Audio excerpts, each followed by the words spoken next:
चलिए आज की क्लास को हम लोग स्टार्ट करते हैं। और आज MWF में आपका जो है क्लास बहुत अच्छे तरीके से केमिस्ट्री का रन करेगा। TTS में जो है आपका फिजिक्स चलेगा और जो मैथ का स्टूडेंट्स हैं उनका रेगुलर रोज का क्लास चलेगा। तो सबसे फर्स्ट चैप्टर जो हमारा है, अच्छा स्क्रीन शेयर में कर लेता हूँ, स्क्रीन शेयर नहीं किया मैंने। तो हम आज सबसे फर्स्ट चैप्टर को देखेंगे और यस, बहुत ही इंटरेस्टिंग चैप्टर है हमारा फर्स्ट चैप्टर।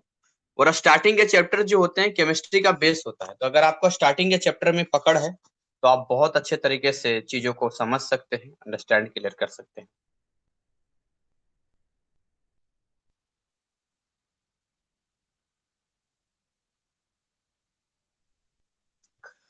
ठीक है, देखिए सबसे पहला चैप्टर, पहले आप लोग क्लियर जरा कर दीजिए, क्या मेरी वॉइस आप सब तक क्लियर पहुंच पा रही है क्या? यस यस सर, आ सर। रही है। Okay, thank you. आ रही सर, आवाज बढ़िया आ रही है आवाज। ओके ओके, फर्स्ट चैप्टर हमारा है atoms, molecules and chemical arithmetic. अब देखिए, जो टर्म होता है वो टर्म अगर हमें मालूम हो तो हमारे लिए किसी भी चीज को जानना आसान हो जाता है।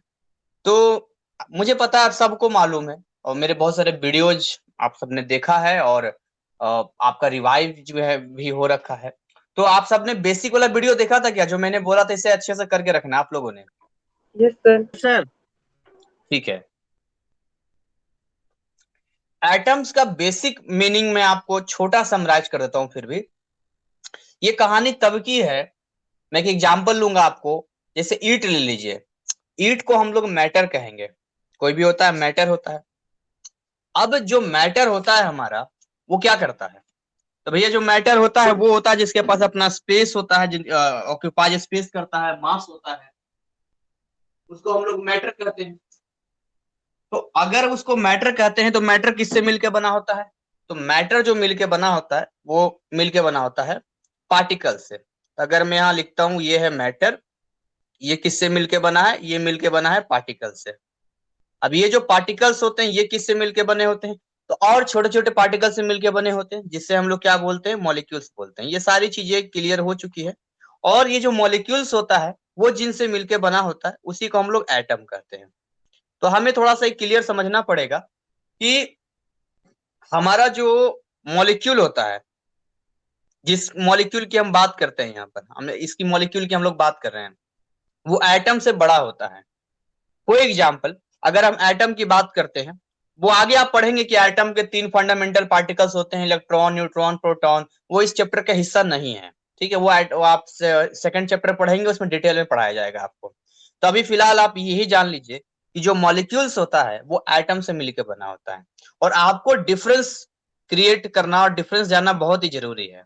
तो केमिस्ट्री में जितने भी एलिमेंट्स हम लोग पढ़ते हैं, जैसे कि आप अल्फाबेट पढ़ते हैं ABCD का, तो A to Z जो जितने भी लेटर्स आप लोग वर्ड यूज करते हैं उन्हीं से आप वर्ड बनाते हैं, सेंटेंस बनाते हैं, पूरी की पूरी इंग्लिश ग्रामर आप लोग कंप्लीट करते हैं। तो वैसे ही केमिस्ट्री के अंदर टोटल 118 एलिमेंट्स होते हैं।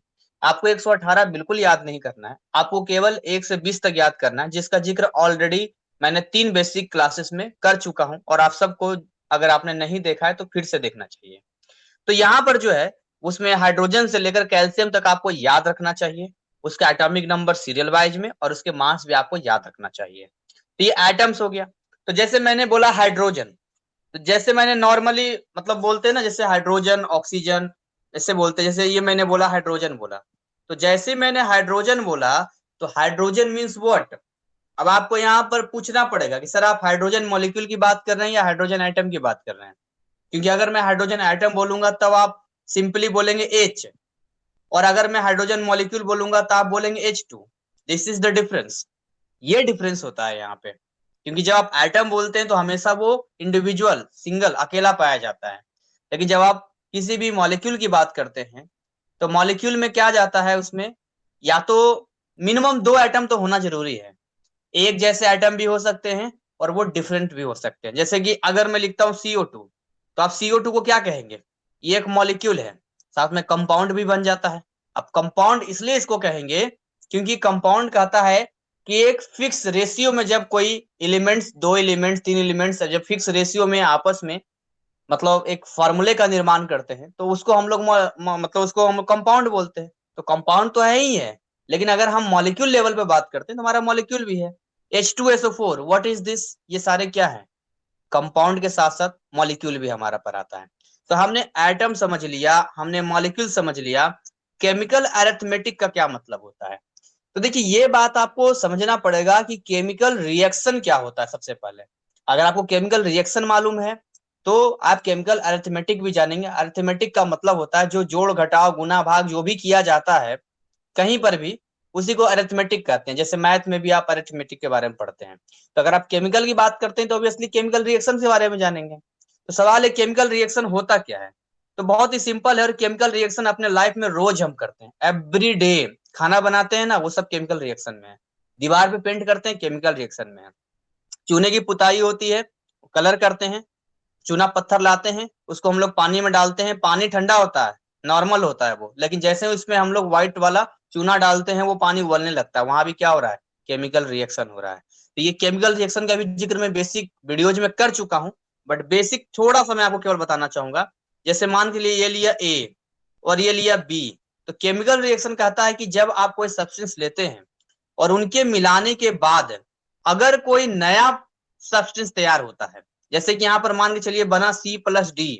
तो ये जो C+D का नेचर है A+B से डिफरेंट है, तभी इसको केमिकल रिएक्शन कहेंगे।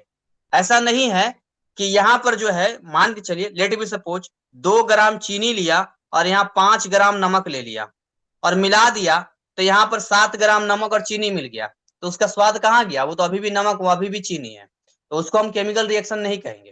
केमिकल रिएक्शन तब कहेंगे जब उसका जो प्रोडक्ट तैयार होगा ये बिल्कुल फ्रेश, बिल्कुल नया होगा, जिसका इनसे कोई लेना देना नहीं। इसका एक एग्जांपल मैं आपको यहाँ पर देता हूँ। जैसे कि मान के चलिए हम लेते हैं H2 और यहाँ लेते हैं O2 और यहाँ पर बनता है H2O। तो इसको हम केमिकल रिएक्शन नहीं कहेंगे। कहेंगे सर क्या बात कर रहे हैं, केमिकल रिएक्शन ही तो है। ये केमिकल रिएक्शन नहीं है केमिकल रिएक्शन, लेकिन टर्म यूज करेंगे केमिकल इक्वेशन। कोई मुझे बता सकता है इसको केमिकल इक्वेशन हम क्यों बोल रहे हैं केमिकल रिएक्शन की जगह पे, जो मैंने लिखा है ये? सर इसको मैथमेटिकली इक्वेशन के टाइप में इसको आपने प्रेजेंट किया है इसलिए। हाँ, आप हमेशा ध्यान देना। आप कुछ बोल रहे थे आराध्या? ठीक है। देखिए, जब आप सिंबल्स में यूज करते हैं तो उसको आप केमिकल इक्वेशन का टर्म यूज करेंगे। और जब आप किस टर्म में यूज करते हैं? जब आप वर्ड्स में लिखेंगे, जैसे hydrogen HYDROGEN plus oxygen, water, तब आप उसको क्या बोलेंगे? तब आप उसे केमिकल रिएक्शन बोलेंगे। तो ये आपको समझना पड़ेगा केमिकल रिएक्शन और केमिकल इक्वेशन में क्या फर्क होता है यहाँ पे। अब जो केमिकल इक्वेशन होता है उसको हमें बैलेंस करना होता है। अभी कैसे बैलेंस करना है ये ऑलरेडी मैं क्लियर कर चुका हूं और बेसिक वीडियो में बता चुका हूं। अब जैसे सबसे पहले बेसिकली हम लोग ऑक्सीजन को पकड़ते हैं।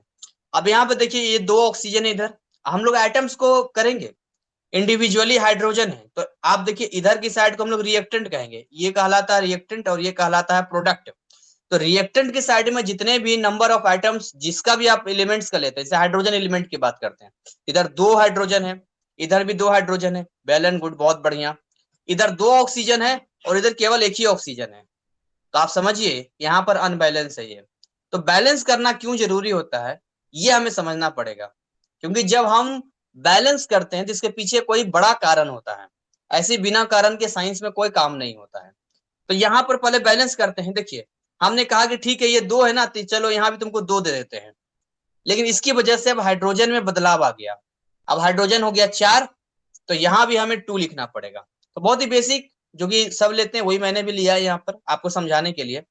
अब मेरा सवाल ये है कि केमिकल इक्वेशन को हम लोग बैलेंस क्यों करते हैं? कोई बता सकता है यहाँ पर क्या कारण है केमिकल इक्वेशन को बैलेंस करने का?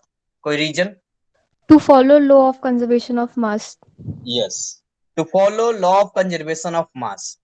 Law of conservation of mass क्या कहता है? बहुत ही सिंपल है। कहता है अगर आपने 10 ग्राम पानी लिया है और उसमें 5 ग्राम चीनी मिलाया है, तो मिलाने के बाद जो है वो 15 ग्राम होना चाहिए।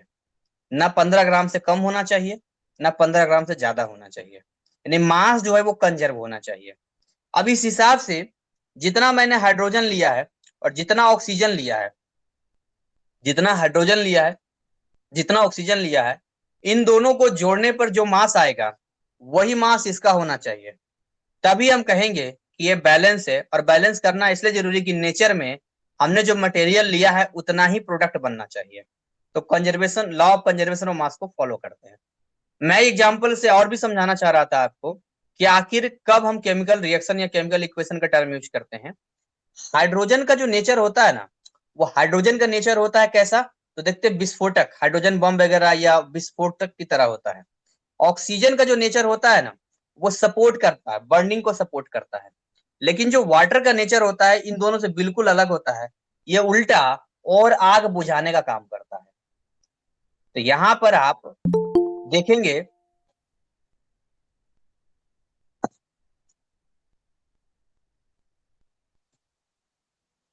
यहां पर आप अगर देखेंगे तो एक चीज आपको समझ में आ जाएगी कि बिल्कुल ही डिफरेंस है इसका प्रोडक्ट का नेचर।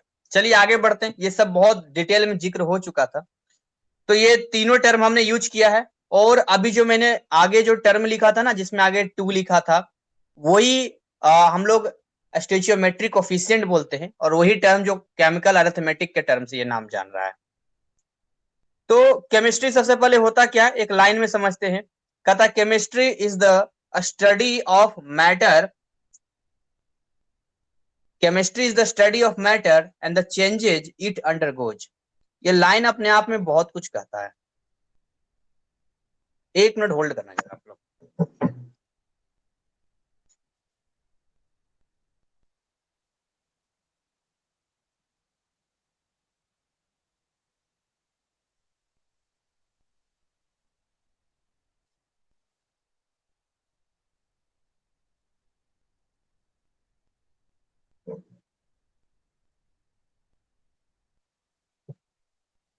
तो इस लाइन के कुछ टर्म को हम समझेंगे। जैसे कहता है chemistry is the study of matter.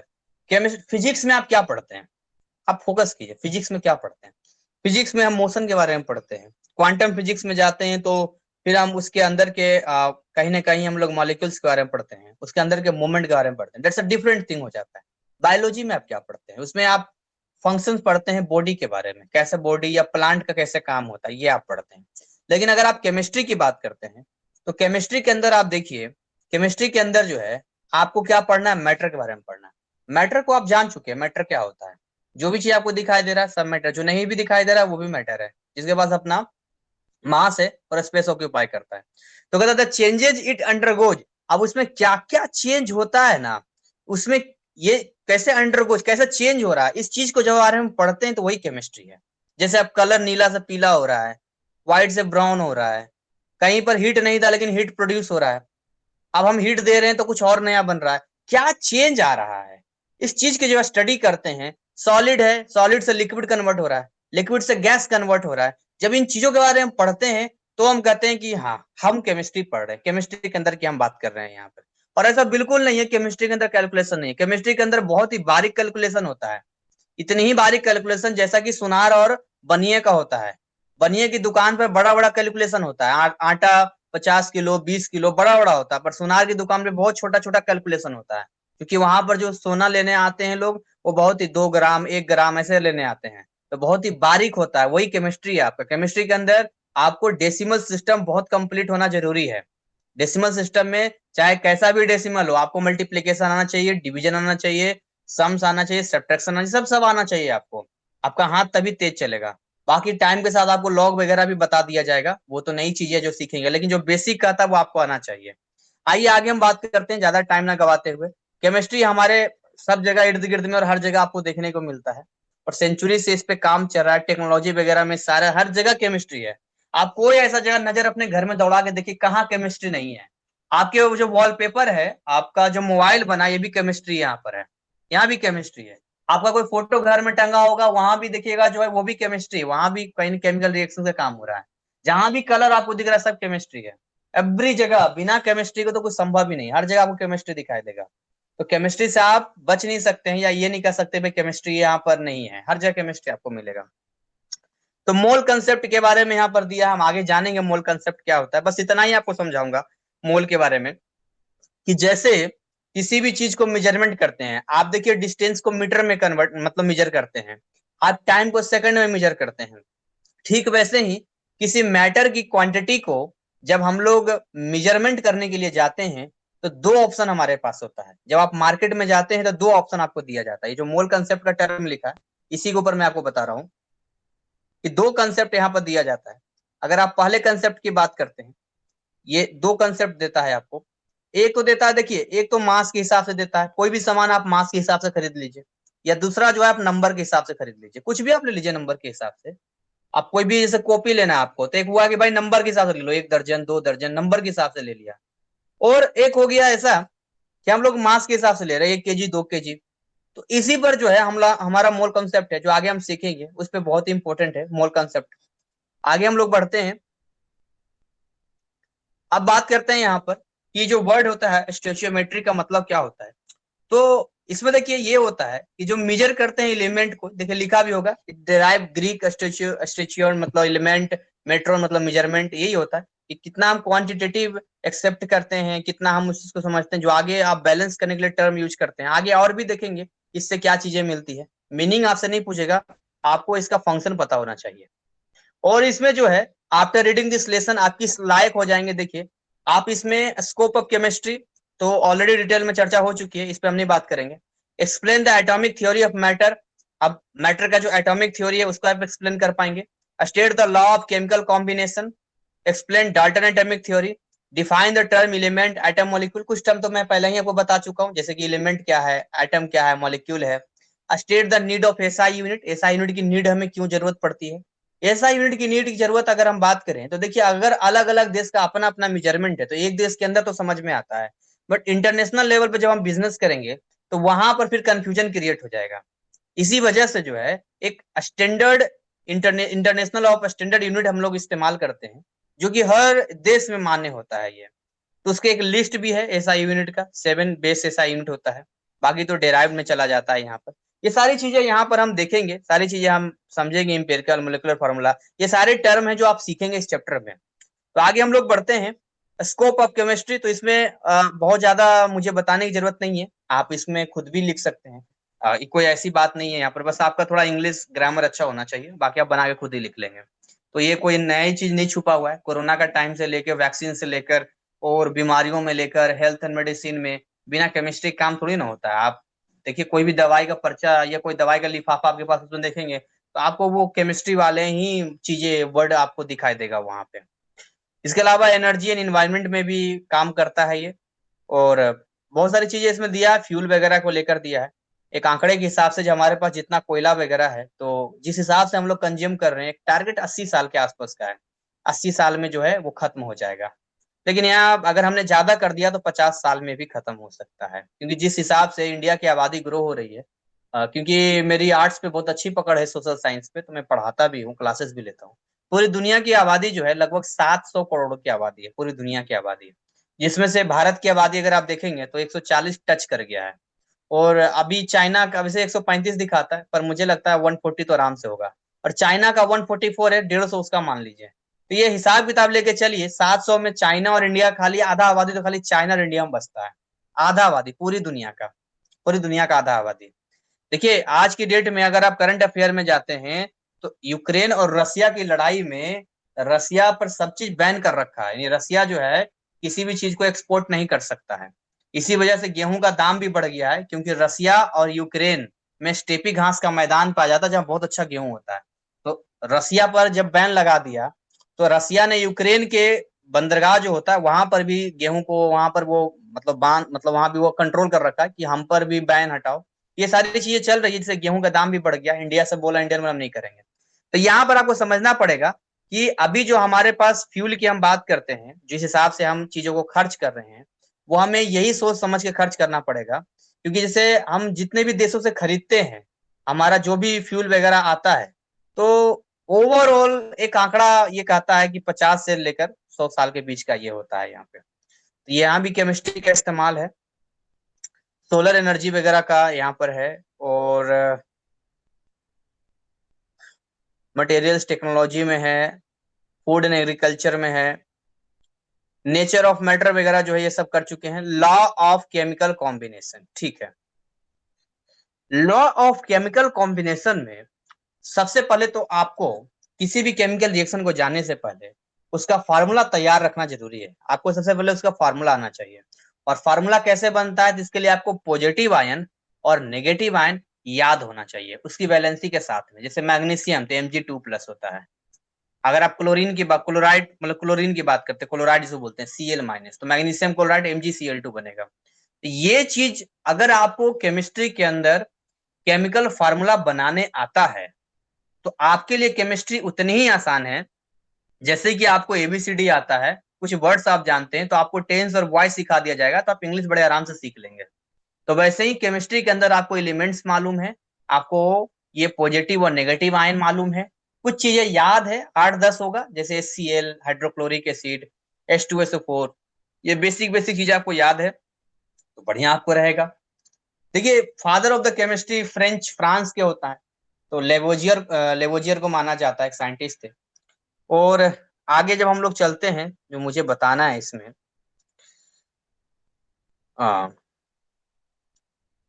ठीक है। देखिए लॉ ऑफ कंजर्वेशन, देखिए जब आप बात करते हैं इसका लॉ ऑफ केमिकल कॉम्बिनेशंस, तो इसमें कई सारे लॉ हैं, जिसमें पहला लॉ तो अभी हमने जिक्र कर लिया है, और वो हमने जिक्र किया लॉ ऑफ कंजर्वेशन ऑफ मास, जिसमें साफ साफ कहता है, जो ब्लैक लेटर में आपको दिख रहा है, in every chemical reaction total masses of all the reactants is equal to the masses of all the products. आपने 10 ग्राम पानी लिया ना और 5 ग्राम चीनी लिया, अब यह पूरा सिलेबस पढ़ेंगे ना, आपको जो 50% ज्यादा एग्जाम्पल मैं आपको किचन से दूंगा, सारा एग्जाम्पल मेरे एग्जाम्पल वहीं से निकलते हैं, टोटली बेसिक्स में देता हूं। तो 10 ग्राम आपने पानी लिया और 5 ग्राम चीनी लिया, यही आपका रिएक्टेंट है, ठीक है। इसको आपने मिला दिया, हालांकि यहाँ केमिकल रिएक्शन हम नहीं कर सकते, लेकिन मैं एग्जाम्पल समझाने के लिए बता रहा हूँ, इसको आपने मिला दिया तो जो मास रिएक्टेंट का वही मास प्रोडक्ट का होना चाहिए, सीधी सी बात है। ये आपने H2O2 लिया, आपने इधर जितना मास लेंगे जोड़ेंगे रिएक्टेंट का, mass of hydrogen plus mass of oxygen, वही मास ऑफ वाटर होना चाहिए। ये हो गया लॉ ऑफ कंजर्वेशन ऑफ मास, यहाँ पर हो गया यहाँ पे। इसके अलावा अगर आप आगे बात करेंगे, लॉ ऑफ डेफिनिट प्रोपोर्शन या कांस्टेंट प्रोपोर्शन होता है। तो लॉ ऑफ डेफिनिट या ये इंपॉर्टेंट लॉज होते हैं, इन्हें आप ध्यान से समझना, ठीक है, इनके समझना जरूरी है। कई बार एक आध नंबर में पूछ देता है ये, या कई बार MCQ में पूछ देता है ये। तो कहता है in given chemical compound, compound क्या है मैंने अभी आपको क्लियर किया था, एक फिक्स रेशियो में चलता है। जैसे H2O में देखेंगे 2:1 का रेशियो है, मतलब 2 हाइड्रोजन पे 1 ऑक्सीजन है। CO2 में देखिए 1:2 का रेशियो है, 1 कार्बन है 2 ऑक्सीजन है। तो आप किसी भी केमिकल कंपाउंड में जब जाते हैं, द प्रोपोर्शंस, मतलब प्रोपोर्शंस का मतलब रेशियो होता है, रेशियो बोलते हैं हम लोग।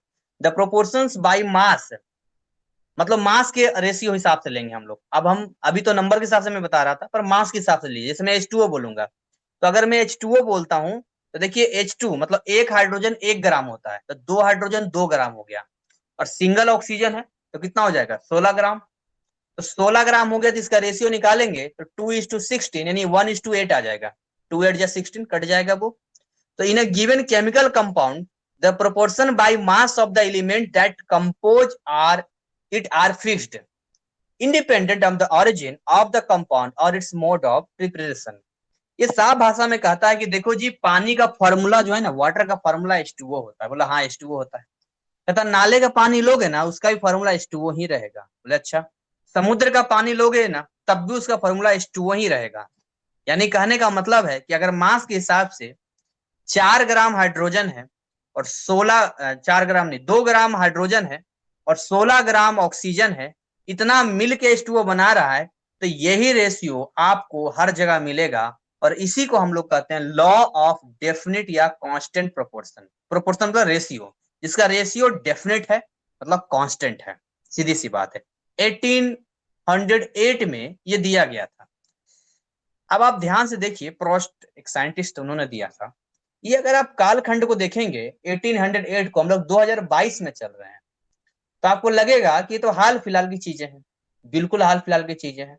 मतलब कितना टाइम हो रहा होगा, आप मान के चलिए 200 साल, 200-250-300 साल पहले की बात, 200-250 साल की पहले की है।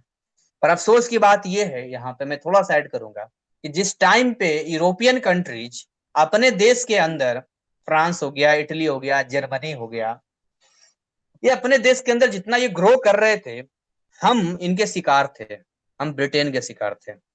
हमें तो कहते हम तो इसी में बिजी थे कि हमें अंग्रेजों को भगाना है, हम तो इसी चीज में बिजी थे, अंग्रेज तुम भागो, अंग्रेज तुम भागो। हमारी अर्थव्यवस्था, हमारे इकोनॉमिक, हमारा सिस्टम, हमारे गवर्नमेंट, सब कुछ उनके कंट्रोल में था। और हम जितने कल्चर में आ गए थे, हमें तो बर्बाद कर दिया गया। और ऐसा वैसा बर्बाद नहीं किया है, पूरी तरह बर्बाद किया, लास्ट लास्ट तक बर्बाद किया। तो ठीक है, अब साइंस है तो हमें तो पढ़ना ही है, लेकिन दुख होता है कि अगर ये चीजें नहीं होती तो काश इंडिया और डेवलप होता, और चीजें ग्रो हुई होती। पर जो है 1808 की बात ही है ये। तो ये सारी चीजें यहाँ पर लिखा जो मैंने आपको बताया था, बहुत सारी चीजों को लेकर। और अगला लॉ है the law of multiple proportion. अब देखिए, आपको समझना है लॉ ऑफ मल्टीपल प्रोपोर्शन क्या कहता है। प्रोपोर्शन का मतलब रेशियो ही होता है। जब आप प्रोपोर्शन बोलते हैं, that mean what, ratio. Simple भाषा में जहां भी प्रोपोर्शन आएगा, समझना रेशियो की बात कर रहे हैं। और अगर मल्टीपल वर्ड यूज कर रहा है तो मल्टीपल वर्ड का मतलब हो गया कि कहीं ना कहीं एक से ज्यादा की बात कर रहा है। कहां पर कर रहा है, इसको समझते हैं थोड़ा सा टर्म को। डाल्टन की एटॉमिक थ्योरी जो थी, not only explain the law of conservation of mass and law of constant proportion. आप कहेंगे सर ये डाल्टन की एटॉमिक थ्योरी क्या आ गई है। डाल्टन एक स्कूल टीचर थे, और डाल्टन ने सबसे पहले कहते हैं कि ये मॉलिक्यूल से भी छोटा होता है कोई पार्टिकल, एटम के बारे में बताया। एटोमियो का मतलब होता है जिसको आगे नहीं बांट सकते हम लोग, इंडिविजुअल। तो डाल्टन पूरे तरीके से श्योर थे कि अब आगे फर्दर एटम से छोटा पार्टिकल नहीं हो सकता है। और उन्होंने कुछ अपने पोस्टुलेट्स दिए थे डाल्टन ने, बट उनके जो भी चीजें उन्होंने सोची थी, या जो चीजें उन्होंने सिरिटी दिया था, उसको तोड़ते हुए अलग अलग साइंटिस्टों ने जो है इलेक्ट्रॉन, न्यूट्रॉन और प्रोटॉन के बारे में बताया था। तो डाल्टन एटॉमिक थ्योरी बहुत ही फेमस है, हालांकि सक्सेसफुल नहीं रही, लेकिन हाँ, डाल्टन को ही बेस बनाकर बाकी के साइंटिस्टों ने काम करना शुरू किया, और अलग अलग मतलब डेस्टिनेशन पे पहुंचे, अलग अलग कॉन्सेप्ट पे पहुंचे। तो कहता डाल्टन की एटॉमिक थ्योरी जो है ना केवल कंजर्वेशन ऑफ मास को बताती है, ये कांस्टेंट प्रोपोर्शन को भी बताती है। कैसे, क्या कहता है ये लॉ क्या कहता है, देखिए ब्लैक में लिखा होगा, when two elements form more than one compound. आप दो एलिमेंट्स ले लीजिए, और अगर ये एक से ज्यादा कंपाउंड बनाता है, the masses of one element in these compound for a fixed mass of the other element are in the ratio of a small whole number। तो यहां पर आपको जो मास एक देखेंगे, एक फिक्स हो जाएगा, यहाँ पर एक का फिक्स मास हो जाएगा, और दूसरे के साथ जो आप रेशियो निकालेंगे वो स्मॉल होल नंबर होगा। इसको समझते हैं थोड़ा सा। मान लेते हैं कि हम लोग दो एलिमेंट में कार्बन और ऑक्सीजन लेते हैं। कार्बन ले लिया, ऑक्सीजन ले लिया, तो कार्बन ऑक्सीजन मिलके एक कार्बन मोनोऑक्साइड बनाता है, और एक कार्बन डाइऑक्साइड बनाता है। अब कार्बन मोनोऑक्साइड का फॉर्मूला CO होता है, जबकि कार्बन डाइऑक्साइड का फॉर्मूला CO2 होता है। तो आप ध्यान से देखेंगे कि CO2 हो या CO हो, दोनों में ही कार्बन एक ही है, यानी मास फिक्स हो गया। यहाँ पर चेंज कौन कर गया, ऑक्सीजन। एक में सिंगल ऑक्सीजन है, एक में डबल ऑक्सीजन है। अगर आप कार्बन के मास और बाकी जो अदर इसके साथ ऑक्सीजन, उसके साथ आप रेशियो निकालेंगे तो एक होल नंबर आपको मिलेगा। आगे देखते हैं, देखिए carbon monoxide contains 1.3321 gram of oxygen for each 1 gram of carbon. अब ये रेशियो निकाल के बता रहा है, ये रेशियो निकाल के बता रहा है। आप इसको आराम से रेशियो आप भी निकाल सकते हैं इसको। लेकिन carbon dioxide 2.6642 gram oxygen for 1 gram of carbon, तो आप अपने हिसाब से निकालिए कार्बन का मास कितना होता है। हम निकालते हैं यहाँ पे, कार्बन का मास होता है कितना, 12 ग्राम। कार्बन होता है 12 ग्राम।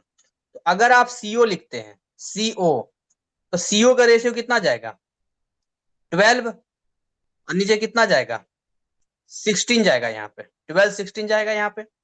और अगर आप CO2 लिखते हैं तो CO2 में क्या जाएगा, ये 12 हो गया, और O2 कितना हो जाएगा, 32 हो जाएगा यहाँ पे, ये 32 हो गया यहाँ पे। तो अब यहाँ पे आप इसको अगर कट करने की कोशिश करें या इसको कुछ इस तरह से करने की कोशिश करें। अगर हम 1 ग्राम ऑफ कार्बन को लेना चाहते हैं, हम चाहते हैं कि ये 1 ग्राम ऑफ कार्बन के लिए ये वैलिड रहे, ये 1 ग्राम ऑफ कार्बन के लिए हम चाहते हैं, तो इसे हमें निकालना पड़ेगा। कैसे निकालना पड़ेगा? देखिए 12 ग्राम जब कार्बन है यहाँ पे, यहाँ 12 ग्राम जब कार्बन है तो यहाँ पर जो है 16 ग्राम ऑक्सीजन लिया जा रहा है। तो 1 ग्राम कार्बन लेंगे हम लोग तो कितना ऑक्सीजन हो जाएगा यहाँ पर? 16/12। आप इसका रेशियो निकालेंगे तो ही आपको 1.3321 आएगा। यहां पर आप देखिए 12 ग्राम कार्बन है तो 32 ग्राम ऑक्सीजन ले रहे हैं आप, O2 और 32 ग्राम ले रहे हैं ऑक्सीजन। तो 1 ग्राम कार्बन लेंगे तो कितना हो जाएगा? 32/12 हो जाएगा। तो ये आपको 2.6642 दे देगा ये। तो ये एक निकालने का तरीका है, यहाँ पर इस तरह से दिखाया है। बाकी दोनों का फॉर्मूला में आप देखेंगे तो एक होल नंबर ही आपको मिलेगा आपस में, अगर रेशियो आप निकालेंगे तो। और ये आ गया आपका डाल्टन का एटॉमिक थ्योरी। डाल्टन एक ब्रिटिश केमिस्ट थे, स्कूल टीचर कहा जाता, स्कूल टीचर थे वो। और टाइमिंग जरा देखिए 1766 से 1844। जिस देश के लोगों ने, ब्रिटिशर्स ने हमें अपाहिज बनाने की कोशिश किया, ये वहीं के साइंटिस्ट हैं ये। और ये टाइम भी देखिए वही है, 1757 में जो है एक लास्ट प्लासी की लड़ाई लड़के पूरे भारत पे कंट्रोल किया था अंग्रेजों ने, और 1844 तक का इनका टाइमिंग रहा है। इस टाइम में जो है भारत की क्या स्थिति थी, अगर आप लोग जानते होंगे तो आपको लगेगा खैर हम केमिस्ट्री पढ़ रहे हैं, हमें इसमें कहाँ से आना चाहिए।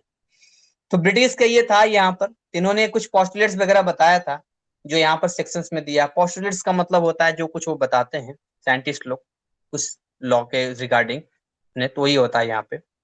1803 में बताया था, सबसे पहले बताया था। देखिए ये पूछता है यहाँ पर, ये याद आपको रहना चाहिए, ठीक है। नंबर 1 यहाँ पर आपसे है कि matter consist of individual atoms. आपको पता है कि एटम इंडिविजुअल नहीं होता है, हम भी जानते हैं, आप भी जानते हैं, लेकिन जो बताया है उन्होंने तो वो हमें बताना ही पड़ेगा ना कि मैटर जो होता है वो इंडिविजुअल एटम्स, मतलब आगे नहीं बटेगा एटम, उससे मिलके बना होता है। Second, all the atoms of a given chemical element. All the atoms of a given chemical element are identical in mass and in all other properties. इसका मतलब समझिए आप, इसका मतलब कहता है कि आप किसी भी एलिमेंट को ले लीजिए, जैसे कि मान लीजिए हम गोल्ड लेते हैं, हमने गोल्ड लिया AU। तो अगर हम गोल्ड लेते हैं ना, इसके अंदर ये सब क्या है, ये सब सॉलिड होता है ना, तो ये सारे गोल्ड के एटम है। ये जो एटम है ये आपस में सारे आइडेंटिकल है। किस मामले में आइडेंटिकल है? तो मास में आइडेंटिकल है और बाकी प्रॉपर्टीज में आइडेंटिकल है। ये डाल्टन ने कहा था, ये डाल्टन कहना था यहाँ पे। अच्छा, ये जाके हम इस पॉइंट पर भी आएंगे कि कैसे जाके ये इनका वो हो गया, मतलब आप समझते हैं कि गलत साबित हो गया। कैसे ये गलत साबित हुआ ये आपको समझना पड़ेगा। तो अब यहां पर देखिए, आपने आइसोटोप और आइसोबार का नाम सुना होगा। आइसोटोप और आइसोबार में क्या होता है? बेसिकली अगर आप आइसोटोप की बात करते हैं तो आइसोटोप क्या होता है? कार्बन है तो कार्बन एक 12 नंबर पर भी 12 ग्राम भी होता है और एक 14 ग्राम भी होता है। आप और भी बहुत सारे ले सकते हैं, हाइड्रोजन को ही ले लीजिए, हाइड्रोजन होता है, ड्यूटेरियम होता है, ट्रिटियम होता है तो सब सिंगल, मतलब एक ही नंबर पे आता है सब। तो भैया जब एक, जैसे कि आप डाल्टन ने कहा कि कोई भी आप केमिकल एलिमेंट लेते हैं और केमिकल एलिमेंट का मास जो है वो मास जो है बिल्कुल सेम रहेगा, आइडेंटिकल रहेगा, तो ये इस चीज को तो ब्रेक कर दिया ना। जब आप आइसोटोप को पढ़ते हैं, आप पढ़ेंगे हाइड्रोजन का स्पेशल चैप्टर है कि हाइड्रोजन जो होता है उसका 3 आइसोटोप होता है, 1 ग्राम, 2 ग्राम, 3 ग्राम, 3 आइसोटोप होता है। कार्बन का 2 आइसोटोप होता है। ये जो आइसोटोप है क्या है? ये एटम ही तो है उस पार्टिकुलर एलिमेंट का। और इनका मास अलग अलग है, केवल इनका एटॉमिक नंबर सेम है, तो दूसरा तो वैसे ही ब्रेक हो गया। तीसरा जब बात करते हैं यहाँ पे, थर्ड नंबर की बात करते हैं यहाँ पे, different chemical elements have different kinds of atoms and इन आ रही है पार्टिकुलर। हाँ जी, कुछ बोल रहे हैं कोई? चलिए। सर, वॉइस क्लियर नहीं आ रही थी आपकी। अच्छा, मेरी आवाज क्लियर और बाकी लोग को आ रहा है? Yes sir. Yes sir. Okay, सही अगर आ रही मेरी है सर। आवाज बाकी सबको क्लियर आ रही है तो आपको नेटवर्क चेक करना चाहिए। ठीक है। Different chemical elements have different kinds of atom. हमें केवल रटना नहीं है, हमें टर्म को समझना है, हमारे माइंड में होना चाहिए कि जैसे ये लाइन सामने आए तो हमें ये क्लियर होना चाहिए, बिल्कुल साफ साफ, क्योंकि बिना समझे आगे बढ़ने को मतलब ही नहीं बनता है। तो different chemical elements have different kinds of atom and in particular such atoms have different masses. मैं अगेन पढ़ता हूं, हिंदी में बोलूंगा। डिफरेंट केमिकल एलिमेंट्स, अलग अलग एलिमेंट्स को यदि आप लेते हैं, हैव मतलब है, डिफरेंट काइंड्स ऑफ एटम, अलग अलग तरह के एटम होते हैं। चलिए, इस बात से मैं सहमत हूं, आप भी सहमत होंगे कि अलग अलग एलिमेंट का अलग अलग एटम होगा। भाई हाइड्रोजन का तो हाइड्रोजन का एटम होगा, गोल्ड का गोल्ड वाला एटम होगा, सिल्वर का सिल्वर एटम होगा। ये बात तो हमें आपको सबको हजम होती है।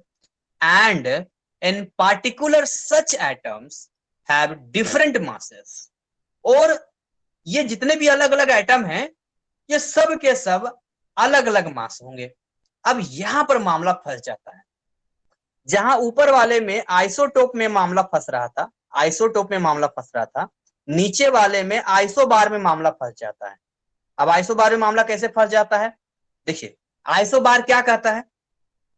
आइसोबार में आप एग्जांपल में देखेंगे, एटॉमिक नंबर इसका डिफरेंट होता है बट इसका एटॉमिक मास सेम होता है। तो वायलेंस कर दिया ना ये थर्ड वाला। आप मुझे कोई आइसोबार बता सकते हैं जो 1 से 20 तक में आता हो? आप लोग को कुछ याद हो? किसी को कुछ मालूम है आइसोबार? क्लोरीन। क्लोरीन किसके साथ? आइसोबार आइसोटोप जोड़ा में चलता है या एक से ज्यादा में चलता है? आइसोटोप क्या होता है? देखिए, ऐसे याद है, टोप मतलब पोजीशन। जब आपका एटॉमिक नंबर सेम होता है और मास अलग अलग होता है, उसको हम लोग आइसोटोप कहते हैं। और आइसोबार कहता है कि जब आपका एटॉमिक नंबर डिफरेंट होता है, बट एटॉमिक नंबर डिफरेंट होता है बट एटॉमिक मास सेम होता है। और इसका एग्जांपल में अगर लूं आपको, तो एक आर्गन है और कैल्शियम है। आर्गन है 18 नंबर पे, आर्गन जो है वो आता है 18 नंबर पे, और कैल्शियम जो है वो आता है 20 नंबर पे। लेकिन दोनों का ही जो मास है वो 40 ग्राम है, दोनों ही 40 ग्राम रखते हैं, 40 ग्राम है, दोनों का 40 ग्राम आता है। अब इसको आप क्या कहेंगे? क्या आर्गन का एटम और कैल्शियम का एटम एक है या डिफरेंट है? आप मुझे बताइए, ये दोनों डिफरेंट है या एक है? क्या सर लगता है? डिफरेंट है लेकिन मास सेम है। मास सेम है। तो डाल्टन का ये लाइन तो कट गया ना, फिर वायलेंस कर दिया ना, फिर ब्रेक कर दिया ना यस हमने इस सर। लाइन को, कि अलग अलग आइटम्स होंगे तो particular such atoms have different masses, mass अलग अलग होगा। ये तो हमने हटा दिया, तो ये आइसोबार ने इसको तोड़ दिया। नेक्स्ट फोर्थ पॉइंट पे अगर हम आते हैं, चौथा पॉइंट इनके, देखिए फोर्थ पॉइंट कहता है items are indestructible and retain their identity in chemical reaction। कहता है आइटम्स जो होते हैं वो अपनी आइडेंटिटी रिटेन कर सकते हैं केमिकल रिएक्शन में। अभी थोड़ा मुश्किल काम है अपनी आइडेंटिटी को रिटेन करना, फिर से लेना। अब H2 और O2 को यहां आप लेके देखिए, तो वहां पर आप देखेंगे कि जो आइडेंटिटी हाइड्रोजन का है विस्फोट करने का, जो आइडेंटिटी ऑक्सीजन का है सपोर्ट करने का, वो मैच नहीं करता है वाटर के साथ, H2O के साथ में। ठीक है। फिफ्थ पॉइंट बात करते हैं, the formation of a compound from its elements.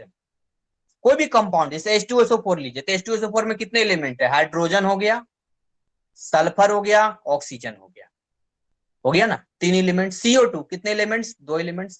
Carbon हो गया, ऑक्सीजन हो गया।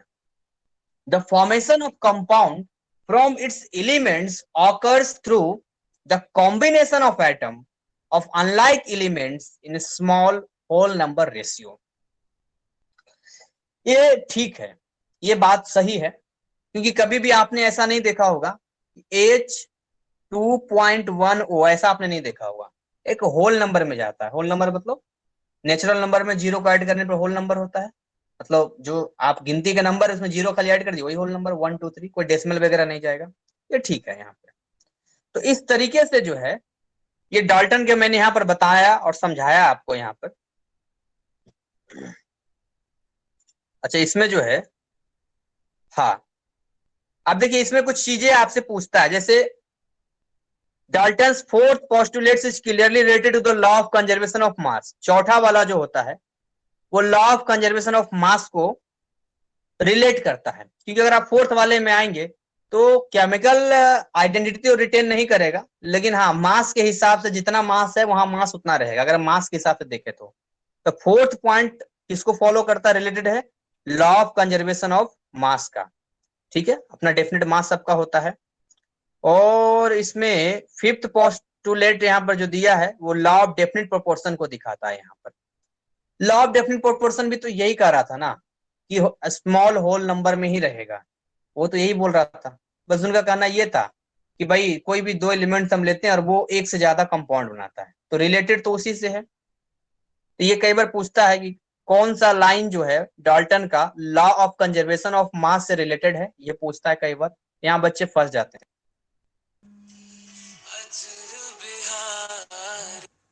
और दूसरा कई बार पूछता है यार कौन सा पॉइंट है जो लॉ ऑफ डेफिनेट प्रोपोर्शंस या कांस्टेंट प्रोपोर्शंस को है। तो क्या ये वाला बात आपको ध्यान रहेगा, ये इंपॉर्टेंट है, यहाँ पर आप फंस सकते हैं, अगर आपको नहीं समझ में आ रहा है तो आप पूछ सकते हैं। इसमें पूछा कौन डाल्टन का कौन सा पोस्टुलेट है जो law of conservation of mass को रिलेटेड है, रिलेटेड है मतलब एग्जैक्टली नहीं कहेंगे, रिलेटेड है, उस जैसा है, उससे थोड़ा बहुत मिलता जुलता है। और कौन सा जो है लॉ ऑफ डेफिनेट प्रोपोर्शन का। ये दो पॉइंट आप लोग को ध्यान रहेगा, या कंफ्यूजन है तो आप पूछ सकते हैं हमसे।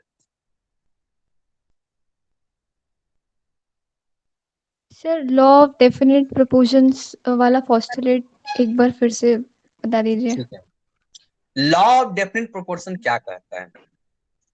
लॉ ऑफ डेफिनेट प्रोपोर्शन कहता है कोई भी दो एलिमेंट ले लीजिए आप, बड़े प्रेम से मान लेते हैं हम कार्बन ऑक्सीजन लेते हैं, अलग अलग लेते हैं, ये कार्बन है और ये ऑक्सीजन है।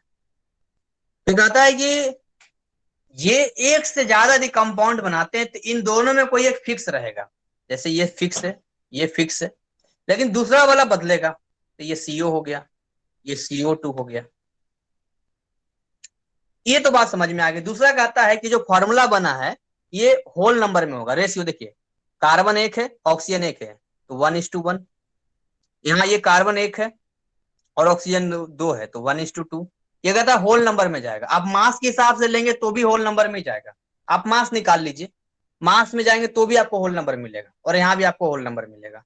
तो ये क्या है, लॉ ऑफ डेफिनेट प्रोपोर्शन। अब इसके आते हैं फिफ्थ पॉइंट पे। इसका फिफ्थ पॉइंट क्या कहता है, the formation of compound from its element occurs through the combination of items unlike elements, अलग अलग तरह के एलिमेंट्स है, अ स्मॉल होल नंबर। तो हम कह सकते हैं कि 50% बातें उससे मैच कर रहा है, लॉ ऑफ डेफिनेट प्रोपोर्शन की 50% बात यहाँ पर मैच कर रहा है, पूरा तो नहीं है क्योंकि है, लेकिन हाँ 50% बोल रहा है यहाँ पे।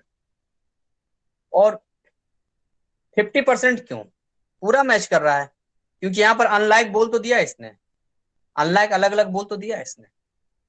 थोड़ा सा इसमें कम यही है कि उसने ये, इसमें हम बोल सकते हैं, आप बोल सकते हैं इसको 75% मैच कर रहा है, 25% इसलिए नहीं क्योंकि उसमें देखिए सी था तो इसका मास फिक्स है, ये बात ये नहीं बोल रहा है यहाँ पे, बस यही फर्क है। चलिए आगे हम लोग बात करते हैं। ओके, अब एक और है मल्टीपल प्रोपोर्शन, तो वही हो गया, तो बता ही दिया था मल्टीपल प्रोपोर्शन।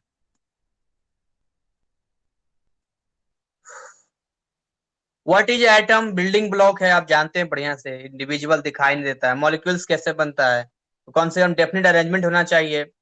आपस में फोर्सेस केमिकल बॉन्डिंग लगता है एटम्स के बीच में, तब जाके मॉलिक्यूल बनता है। और मॉलिक्यूल में देखिए अगर एक ही तरह के एटम से मिलकर बना तो डायटोमिक बोलेंगे, जैसे H2। अच्छा ये बात आपको ध्यान रखना पड़ेगा, जैसे मैं बोलूंगा ना हाइड्रोजन, तो हाइड्रोजन जब मैं बोलूंगा तो जैसे आप ध्यान रखना, आप मॉलिक्यूल में हमेशा H2 लिखेंगे जब आप केमिकल रिएक्शन लिखेंगे, तो कभी भी H मत लिखना, ठीक है। मैं बोलूंगा ऑक्सीजन तो आप O2 लिखना, O मत लिखना। नाइट्रोजन N2 लिखना, N मत लिखना, जब केमिकल रिएक्शन में एज ए मॉलिक्यूल के लेवल पे लिखना हो तो, ठीक है। क्लोरीन देख रहे सब, ब्रोमीन सब Br2 I2 ये इस तरह का जाता है यहाँ, ये डाइएटॉमिक होता है, डायटोमिक। लेकिन अब देखिए पॉलीटॉमिक में चले जाएगा, ये दो से ज्यादा रहेगा तो पॉलीटॉमिक में चला जाएगा, molecules containing more than 2 atoms. Atomicity एक वर्ड होता है, एटोमिसिटी, एटम से बनना है एटोमिसिटी किसी का भी। जैसे मान के चलिए आपसे बोले कि NH3 का एटोमिसिटी कितनी होगी, तो खाली इनके एटम्स को आप जोड़ दीजिए, एक नाइट्रोजन और 3 हाइड्रोजन, कितना हो गया इसका एटोमिसिटी, 4 हो गया। इसकी एटोमिसिटी कितनी हो गई, 3 हो गई। तो एटोमिसिटी पूछे तो डायरेक्ट आप बता सकते हैं एटोमिसिटी के बारे में। एलिमेंट्स में आपको ऑलरेडी बता चुका हूं। आगे एलिमेंट्स को आप उससे सिंपल आप नहीं तोड़ सकते, सबसे सिंपल होता है एलिमेंट्स, और प्योर फॉर्म में होता है एलिमेंट, सबसे प्योर होता है यहाँ पे। और यहाँ पर कुछ दिया है, यहाँ पर नाम और सिंबल दिया है, यहाँ पर कुछ कुछ दिया है यहाँ पे। लेकिन आपको जो है यहाँ पे 1 से 20 तक याद रखना चाहिए, 1 to 20 आपको याद रहना चाहिए, जिससे कि आपको चीजें समझने में आसानी हो।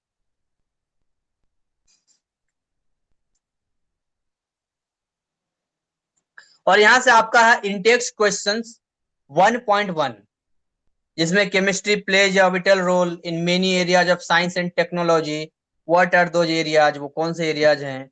Who propose the particulate nature of matter, what is law of conservation of mass, atom क्या है, मॉलिक्यूल क्या है, why is the symbol of sodium Na। देखिए कुछ ऐसे एलिमेंट्स होते हैं जिनका नाम जो लैटिन में हम लोग लेते हैं, जैसे अब सोडियम है तो नाम तो SODIUM है, लेकिन इसका लैटिन नेम जो होता है नेट्रियम होता है।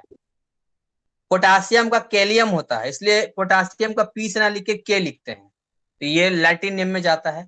How is an element different from compound, element different, element का सिंपलेस्ट फॉर्म होता है और सबसे प्योर फॉर्म में जाता है। कंपाउंड में तो मतलब आप बोल सकते हैं कि उसमें जो है एक से ज्यादा एलिमेंट्स जब मिलते हैं लाइक या अनलाइक तो मतलब कंपाउंड बनता है, नहीं अनलाइक ही रहेगा कंपाउंड में, वरना वो भी मॉलिक्यूल कहलाएगा वो।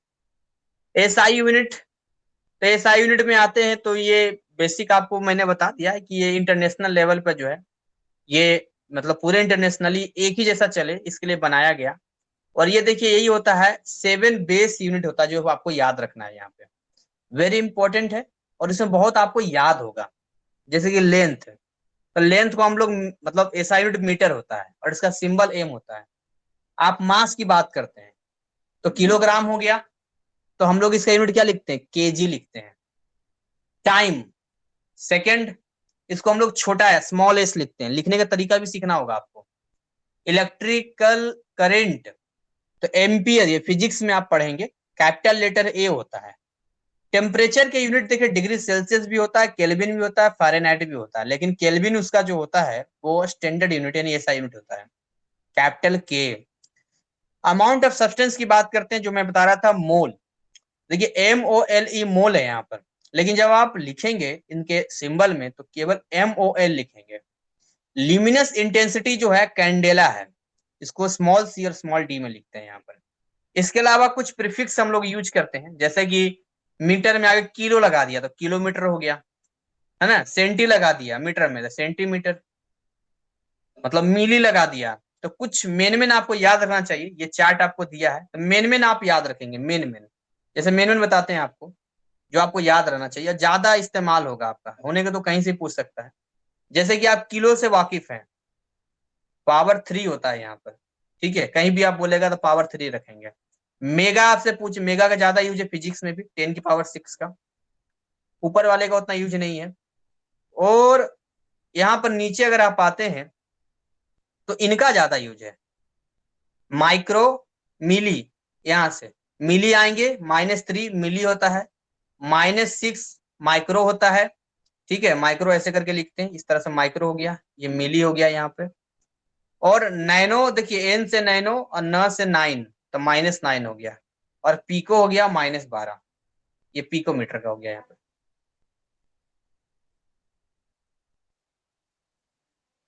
और ये आपका स्टार्ट हो गया index questions 1.2। Name the SI unit of mass, mass का मतलब एसआई यूनिट लिखिए केजी जो होता है। व्हाट सिंबल विल रिप्रेजेंट 1.0 10 की पावर माइनस, तो -6 किस में जाएगा, तो आप देखिएगा माइक्रो में जाएगा। और name the prefix use for 10 की पावर 2 10 की पावर माइनस, जैसे -9 तो नैनो में जाएगा। What do the following symbol represent, M S, तो कैपिटल एम है वो मेगा में जाता है, तो मेगा, और स्मॉल एस सेकंड है, मेगा सेकंड। स्मॉल एम जो होता है वो किस में, मिली में जाता है, तो ये हो गया मिली सेकेंड। ये आपको लिखना है यहाँ पर मेगा और मिली।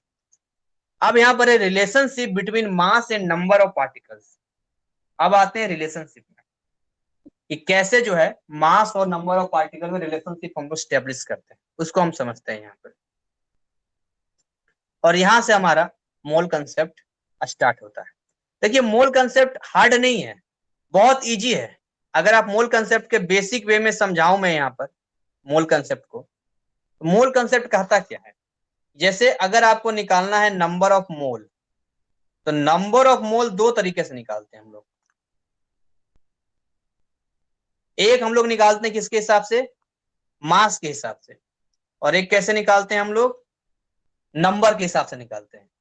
तो मास के हिसाब से निकालेंगे तो आपको देखिए हमेशा गिवन मास दिया जाएगा और एक बार आपको गिवन नंबर दिया जाएगा, ये आपको समझना पड़ेगा। सवाल में आपको जैसे वाटर है ना, बोल देगा हम 10 ग्राम पानी ले रहे हैं, 20 ग्राम पानी ले रहे हैं, 50 ग्राम पानी ले रहे हैं, 1 केजी ले रहे हैं, मास हमें गिवन रहेगा।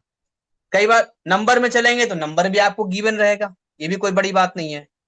बट हम डिवाइड जब हम करते हैं नंबर ऑफ मोल्स की, नंबर ऑफ मोल्स की डिवाइड करते हैं, जैसे एन से रिप्रेजेंट करते हैं, एन क्या हो गया, तो ये हो गया स्मॉल एम हो गया,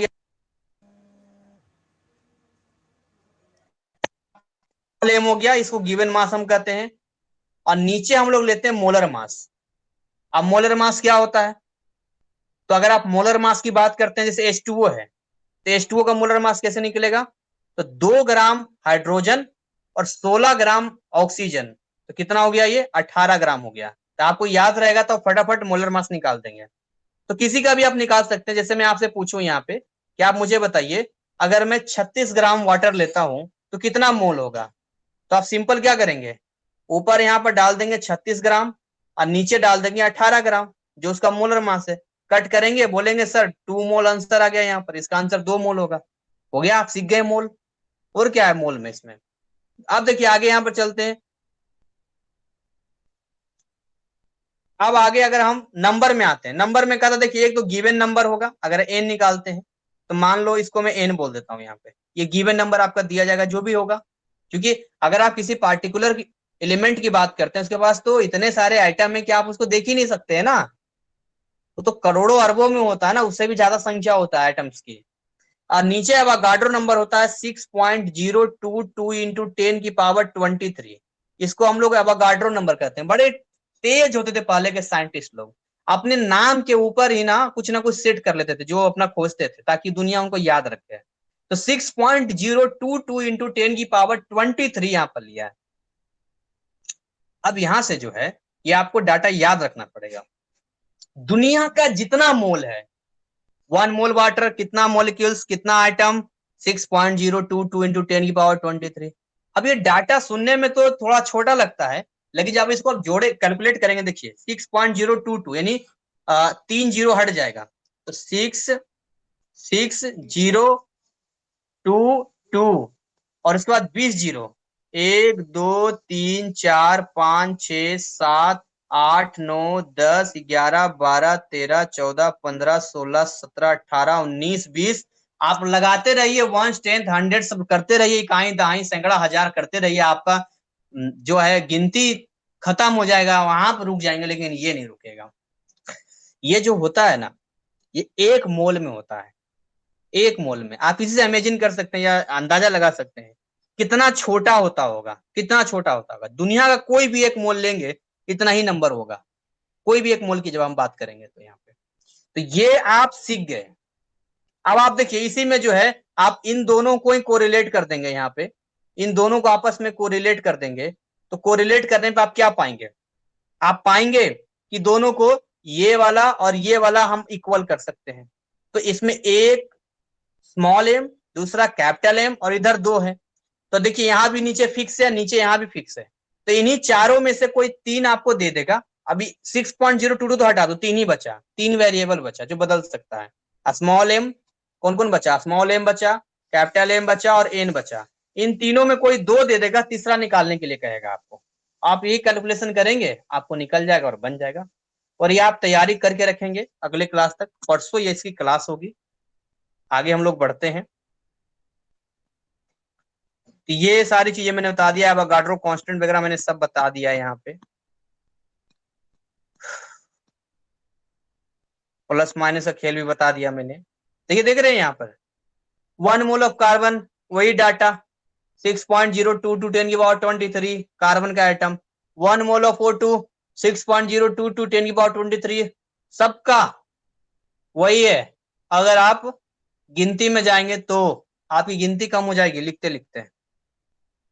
और यहां से आपका इंटेक्स क्वेश्चन 1.3 है, sample of nitrogen gas consist of 4.22 into 10 की power 23 molecules of nitrogen. How many moles of nitrogen gas are there, कितना होगा इसका। तो आप लोग जरा कॉपी पेन तैयार है तो मुझे जल्दी से बताइए इसका आंसर क्या होगा पहले वाले का।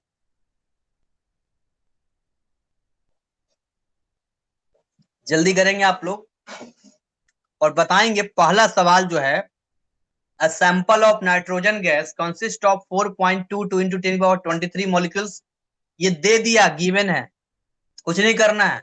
अब अवोगाड्रो नंबर से डिवाइड कर दीजिए, जो आंसर आएगा वही आपका नंबर ऑफ मोल्स होगा। अब बताइए कितना आएगा अवोगाड्रो नंबर से डिवाइड करने के बाद।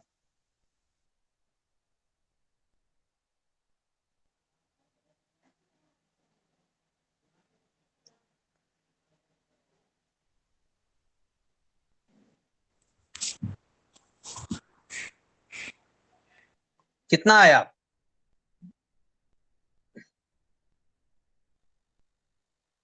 सर कंप्लीट डिवाइड नहीं हो रहा है। हाँ कंप्लीट नहीं होगा, डेसिमल सिस्टम है, उसको सही करना पड़ेगा। 4.22 इंटू 10 की पावर 23 ऊपर रहेगा और नीचे रहेगा 6.022। तो इसको आप डिवाइड वगैरह करेंगे, अगर आप इसको डिवाइड करेंगे 4.22 इंटू 10 की पावर 23 ऊपर हो गया n इज इक्वल टू, और नीचे हो गया 6.022 इंटू 10 की पावर 23। तो यहां से ये कट गया, ये कट गया, यहाँ एक जीरो आप लगा दो तो ये भी कट जाएगा, डेसिमल डेसिमल हट जाएगा, तो बचेगा, इसको 2 से काट दो, 2110 3। 2110 अपॉन 3011। सर हाँ इसको हमको डेसिमल फॉर्म में देना है हाँ, तो एग्जाम में। मतलब 0 पॉइंट समथिंग जो भी आएगा वही आंसर, 0.6 आएगा। हाँ मोल में आ जाएगा यहाँ पर। तो वैसे ही आपको सेकंड क्वेश्चन भी बनाना है। In a metallic piece of magnesium 8.46 into 10 की power 23 atoms are present, calculate the amount of magnesium in moles, ये भी आप बता देंगे। Calculate the number of Cl2 molecules and Cl atom in 0.25 mole of Cl2 gas. अब देखिए यहाँ पर थोड़ा सा इसने एक ट्विस्ट ला दिया है। Cl2 का तो बड़े आराम से आप बता देंगे, क्योंकि बोल रहा calculate the number of Cl2 molecules, कितना होगा 0.25 मोल्स में। इसके साथ हम कोरिलेट करेंगे। और यहाँ पर देखिए Cl2 गैस में ही पूछ रहा है ये, और Cl का भी पूछ रहा है, तो ये आप ट्विस्ट है, थोड़ा सा आप इसको ट्राई करना, दिमाग लगाना कि कैसे बनेगा, ये सोचना है इसको। और यहाँ पर फिर मोल मास एंड नंबर रिलेशनशिप में यहाँ पर दिया है कि कैसे मोल और मास का रिलेशनशिप होता है। तो आई थिंक अब क्लास जो है अभी ओवर हो गया, टाइम भी हो गया हमारा। तो अगले पार्ट में जो इसको सीखेंगे हम लोग, तो ऐसे ही धुआंधार पढ़ाई होती रहेगी। तो आप लोग मुझे जरा बताएंगे, क्योंकि अलग अलग बैच का अपना अपना एक लय होता है चलने का, अपनी अपनी चीजें होती है। तो आज ये फर्स्ट क्लास है आपका, तो सबसे पहले तो आप बताइए कि आज का क्लास आपको कैसा लगा। और आप ये भी बता सकते हैं कि आज का क्लास मैंने बहुत फास्ट पढ़ाया है या सर और स्लो होना चाहिए, या सर यहाँ पर कुछ चीजें है या बहुत अच्छा लगा। आप बता सकते हैं अगर कुछ बताना चाहते हैं, तो उसी हिसाब से मुझे आपके बारे में पता चल पाएगा। सामने तो आप पढ़ नहीं रहे, ऑनलाइन है ये। तो आप अगर किसी कुछ है तो आप बता सकते हैं, ताकि मैं और इसमें कुछ इम्प्रूव करने की कोशिश करूंगा। बाकी तो मैं अपने हिसाब से सही करने की कोशिश करता हूँ। आप लोग बता सकते हैं, फिर मैं क्लास को बाइंड अप कर दूंगा। सही लगा सर, आज का क्लास अच्छा लगा। ज्यादा फास्ट तो नहीं है? नहीं सही है, समझ में आ रहा है,